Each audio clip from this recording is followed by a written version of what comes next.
Hello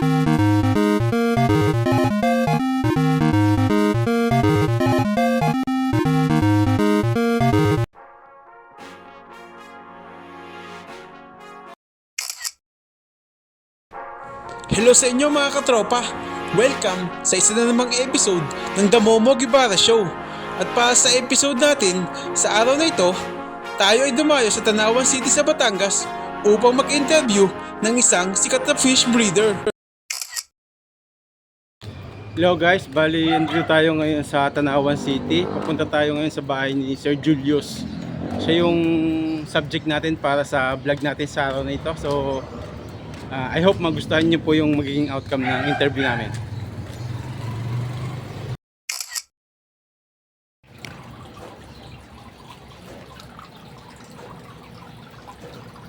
Welcome guys, no? At ako nga pala si Julius, isa akong fish breeder. At welcome kayo sa aking munting isda. So, magandang umaga sa inyo mga katropa. Andito tayo ngayon sa Tanawan City sa bahay ni Sir Julius. So, siya yung ating subject para sa vlog natin sa araw na to. Sir, magpakilala ka nga, sir? Ako nga pala si Julius, isang fish breeder, aquascaper, tsaka ayun. Okay. Sir, gaano ka nakatagal bibreed ng mga isda? Since nung bago mag-pandemic, meron na ako mga alaga, siguro mga 5 years na. 5 years na ako nag-aalaga ng isda. At nagbe-breed din ako. Okay. So bakit ornamental fish yung naisipan mong i-breed? Kasi nung una, hobby lang talaga siya eh. Gusto ko lang ng patanggal ng stress, alaga-alaga ng mga iba't ibang klase ng isda. Pero nung tumatagal, kasi napapansin ko medyo magastos, no? Okay. Magastos yung pag-aalaga ng isda, din pakain ka ng pakain, wala naman nangyayari. So nag-decide ako ng mga mag-alaga ng isda na pwedeng paramihin. At Okay. So yun, naisip kong mag-alaga ng gapi, tsaka ng mga goldfish, tsaka more on aquatics talaga ako. Yun. Tapos, since ngayon nga, nag-pandemic, medyo mahirap ang buhay, no? Kasi nga lockdown, tapos wala pang mahirap lumabas. So, yung mga tao naghahanap ng mga pagkakabalahan. So, doon din ako nakilala at dinadayo na rin ng mga iba't ibang nahihilig sa isda. Ayun. So, bumibili sila sa akin at naging tulong na rin sa akin. Sa pang-araw-araw. Paano nakatulong yung financially yung pag-aalaga ng isda? Ayun, nakatulong sa akin ang pag-aalaga at breed ng isda financially kasi dito ako kinukuha na rin yung pampa-check up ko kasi meron akong sakit na hyperthyroidism kaya medyo malaki yung mata ko. So, doon ako kumukuha ng pambili ng gamot, pampalaboratory, pampa-check up. Sir, so far, anong nakikita mong advantages at disadvantages ng pag-aalaga ng isda? Advantages at disadvantages, no? So, sa advantages, kumikita naman ako sa araw-araw. Hindi naman ako nawawalan ng customer kahit paano sa isang araw. And minsan malakas, minsan hindi. Pero syempre sa pag-aalaga ng isda na dyan yung mamumuhunan ka rin mag-i-invest ka rin. So, bibili ka ng pakain, tapos syempre na dyan yung ng kuryente dahil sa mga aerator at saka sa mga tubig din. So, expenses din yung kailangan mo rin magbayad ng tubig at kuryente. At minsan, namamatayan ka rin. Minsan, hindi naman kasi rin lagi kang may kita. So, kailangan lang masipag kang mag-post, mag-alok ng mga alaga mo na isda. So, para kumita ka. Sir, ano sa tingin mo yung isa sa pinakamahalagang dapat malaman ng mga nagsisimulang mag-alaga o mag-breed ng mga ornamental fish na katulad mo? Wala. Mahalaga na malaman ng isang breeder or gusto mag-start ng pag-aalaga ng isda ay kung anong klaseng isda yung aalagaan nila. Kasi nadyan yung mga maliliit na isda like guppies, mga monster fish, o kaya naman yung mga pang show type na mga isda. So, kailangan importante na malaman nila yon para alam nila kung anong tank yung mga gagamitin nila at kung anong klaseng pagkain yung ibibigay nila sa kanilang isda. Para hindi yung bibili sila ng isda, after nun, one day pa lang nalagaan patay na. So, kailangan pag-aralan natin mabuti bago mag-start o pumasok tayo sa isang hobby. Ayan. Anong klaseng isda yung nandiyan sa likod mo, sir? Ito yung mga alaga ko na goldfish, no, na shogun. Mhm. So, meron tayong tatlong klase dito. Kaliko, trico, at saka apache. Tapos meron din tayo ditong mga flower horn. Yan. And swordtail, ito yung mga live bearers natin. Ano? Meron tayong swordtail, yan. Tapos meron din tayong mga guppies. Tapos meron din tayong blue polar. Yan. Sir, pag sinabing live bearer, anong ibig sabihin nun? Live bearer ay ibig sabihin nun, sila yung mga isda na nanganganak na lang or lumalabas na lang sa tiyan nila na ready na nakakalangoy na. Okay, buhay na, sir. Na, Oo. Hindi ka gaya ng mga egg layer na sa kailangan mo pang i-hatch yan, ganyan. So meron tayong live bearer, mouth brooder, at saka egg layer. Yan, Okay. yung mga natin. Sir, bali alin dyan yung pang show type mo na, no? Meron ba dyan na pang show type na... Lahat naman ng mga guppies, pwede siyang maging show type, Basta kailangan mo lang siyang i-groom para mas lalo siyang gumanda. So, syempre pagka mag-groom ka, pipili ka, magsasali ka dito ng mga magaganda yung form, magaganda yung coloration. Yun, papakainin mo sila ng magagandang klase rin, like live food, mga BBS, Daphnia, or mosquito larvae, para mas gumanda yung coloration nila at saka yung form nila. So yun, doon mo pa malalaman kung may potential sila after ilang months ng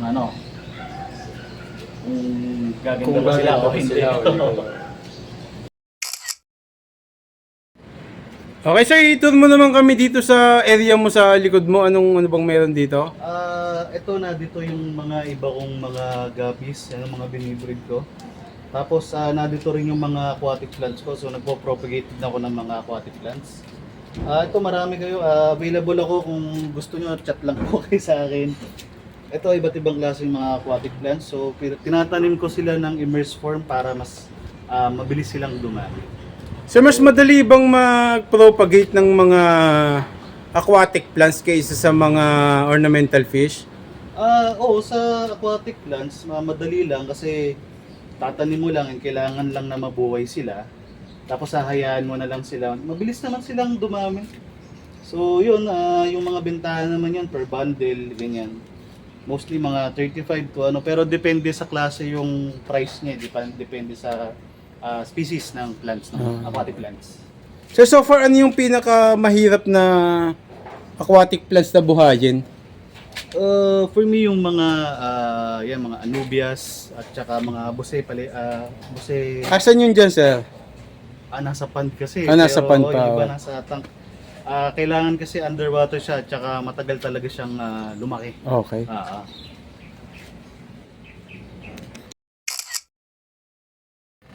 Sir, ano pa yung mga strain ng gapi mo na meron dyan, sir? Iba-iba eh. Meron tayo dito nga HB Blue or Half Black Blue. Kilala sa Tuxedo yan. Tapos meron din tayo dito mga AFR yan. Yan, Albino Full Red. Ito yung mga ribbon natin na AFR. Yan. Ito Silverado Double Tail. Tapos dito rin yung mga bluegrass natin. Yan. So yung mga grow out ko dyan, mga tab lang din, mga lumang tab yan.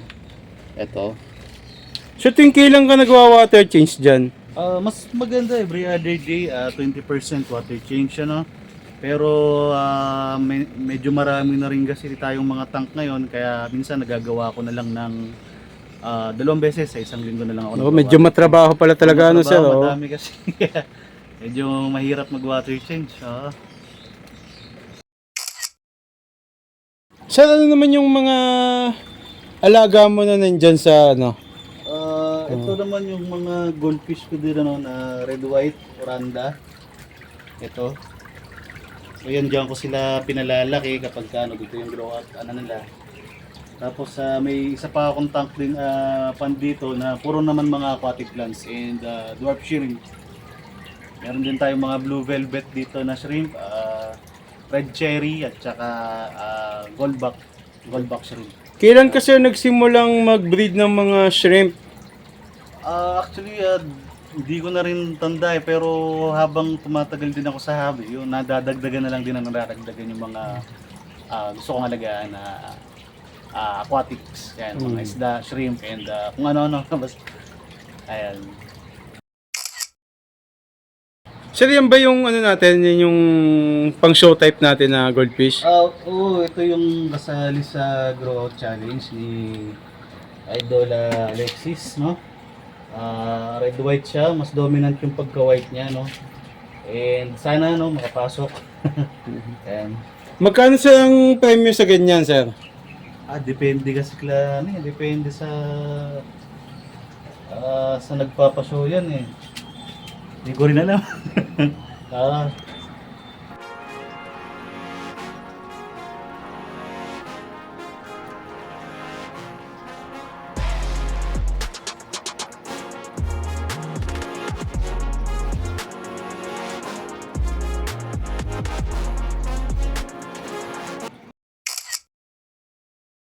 Maraming salamat nga pala at saka sana may natutunan kayo sa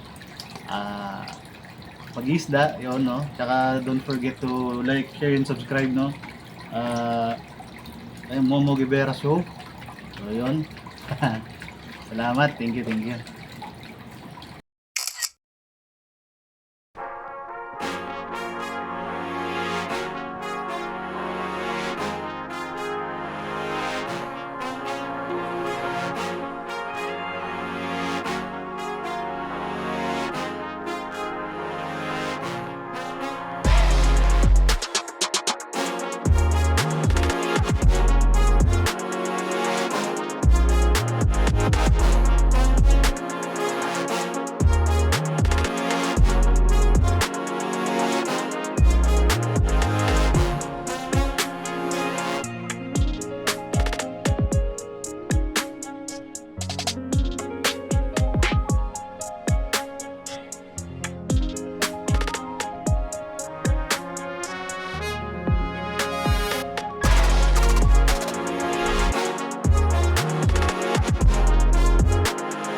Shoutout nga pala kay Miss Sweet Jasmine Medina sa pag-share niya sa Facebook ng ating last vlog. Shoutout din sa Zebra Helmet Philippines at napasama tayo sa video nila. At shoutout din sa mga sumusunod na channels: Pip Family, Go for Foods, Kwentong Nani, kay Sir Rhapsody, kay Sir Martin J. Manalang, at kay Sir Ernie Aliado. At shoutout din kay Sir Joshua Karangalan mula sa Facebook. Shoutout din sa mga vloggers na sina Motodogo, Travel Vlog Dennis TV, at kay Sir Willie Chavez.